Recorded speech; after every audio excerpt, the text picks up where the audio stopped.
দার্জিলিং বা শিটং নয়, সমতলেই এখন গাছ ভর্তি কমলা লেবুর দর্শন মিলছে। অশোকনগরের সুধীর নার্সারির ৮ বিঘা জমিতে ফুটে উঠেছে এমনই এক কমলা লেবুর বাগান, যা ইতিমধ্যেই সোশ্যাল মিডিয়ায় ব্যাপক জনপ্রিয়। কলকাতা থেকে মালদা দূর দূরান্তের মানুষ ভিড় জমাচ্ছেন এই মিনি শিটং দেখতে।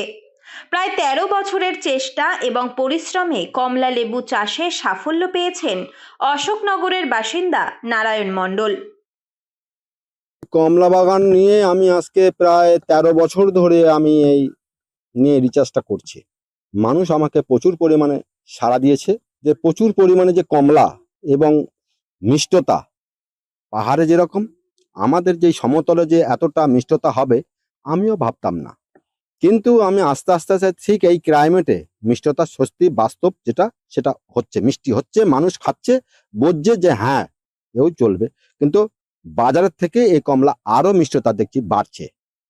বহু মানুষ ছাদ বাগানে বা শখের জমিতে কমলা লেবু ফলালেও সেই লেবু সাধারণত স্বাদে দার্জিলিংয়ের মতো হয় না। কিন্তু নারায়ণবাবুর বাগানের লেবু শুধু মিষ্টিই নয়, রয়েছে বিশেষ সুগন্ধ।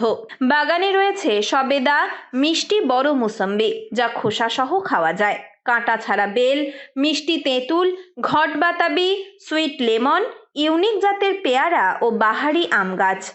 রয়েছে ক্যান্সার বিরোধী ওষুধ তৈরিতে ব্যবহৃত হয় এমন কোরোসল গাছ। এমনকি রয়েছে বৃহৎ আকৃতির জাম্বুরা গাছ, যার এক একটি ফল প্রায় ১ কেজি ওজনের হয় বলেও জানান বাগান মালিক।